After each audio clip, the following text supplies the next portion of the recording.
Hi friends, welcome to Ram vlogs YouTube channel. ఈ రోజు మన వ్లాగ్లో మనం చూడబోయే ఆలయం వచ్చేసి నంద్యాల జిల్లా అవుకు మండలం సింగనపల్లి గ్రామానికి 3 కిలోమీటర్ల దూరంలో దట్టమైన అరణ్య ప్రాంతంలో ఉంది. పదండి వెళ్ళి ఆలయాన్ని చూద్దాము. ముందుగా ఈ ఆలయం గాలిగోపురం బయట ఒక సమాధి అయితే ఉంది.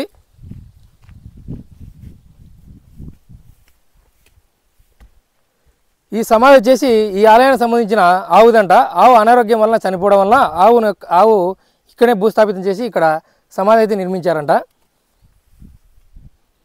ఈ విధంగా ఆవు ముఖాన్ని సిమెంట్ ఏర్పాటు చేసి ఆవు యొక్క కొమ్మును కూడా ఇక్కడ లోపల పెట్టారు.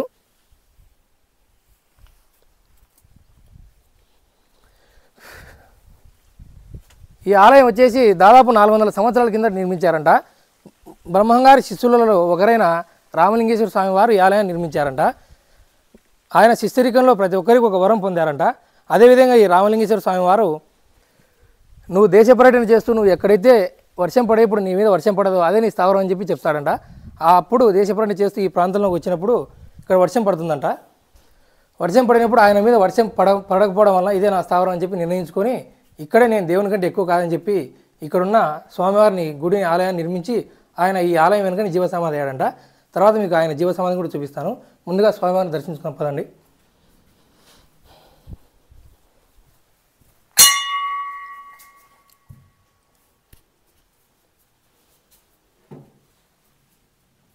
రామలింగేశ్వర స్వామి వారు ఇక్కడ శివలింగాన్ని ఏర్పాటు చేసి అదేవిధంగా వెనుక వినాయకుడిని ఒక పక్కన పార్వతీ అమ్మవారిని ఏర్పాటు చేశారు.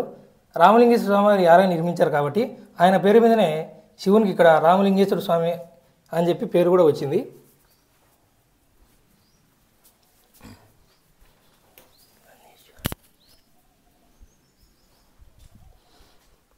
అదేవిధంగా ఈ ఆలయ ప్రాంగణంలో ఒక ప్రత్యేకత ఉంది. అదేమిటంటే 3 త్రిమూర్తులను ఒకటే ప్రాంగణంలో మనం దర్శించుకోవచ్చు. అది ఏ విధంగా అంటే ఇక్కడ వచ్చేసి పరమేశ్వరుడు, అదేవిధంగా ఇక్కడ బ్రహ్మంగారి ఆలయాన్ని మరియు రాములవారి ఆలయాన్ని కూడా నిర్మించారు. పదని వెళ్ళి చూపిస్తాను. ఇంతటి అరణ్య ప్రాంతంలో ఉన్న ఈ ఆలయంలో పెళ్లిళ్ళు కూడా జరుగుతాయంట. అదేవిధంగా కార్తీక మాసంలో ఇక్కడ అన్నదాన కార్యక్రమం కూడా జరుగుతుందంట.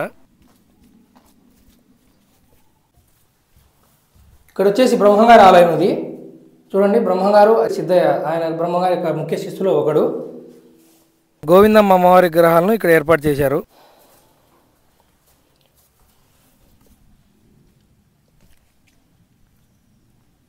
అదేవిధంగా రామలింగేశ్వర స్వామి ఆలయం వెనుక ఆయన సమాధి కూడా ఉందని చెప్పాను కదా.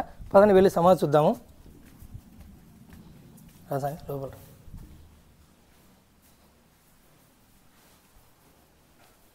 ఇక్కడ వచ్చేసి రామలింగేశ్వర స్వామి ఇక్కడే జీవసమాధి అయ్యారంట. ఇక్కడ చూడండి, ముందరే శివలింగాన్ని కూడా ఏర్పాటు చేసుకుని ఇక్కడ జీవసమాధి అయ్యారంట.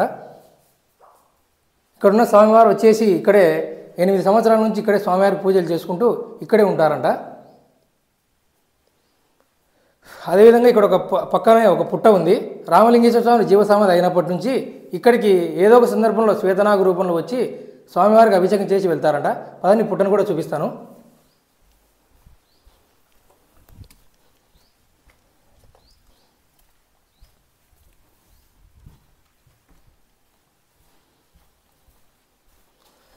ఇక్కడ ఇప్పుడు చూడడానికి ఇంత చిన్నగా పుట్ట ఉంది కదా.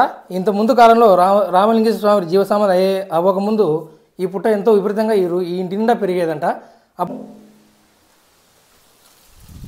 అదేవిధంగా నవగ్రహాలు కూడా ఇక్కడ ఏర్పాటు చేశారు.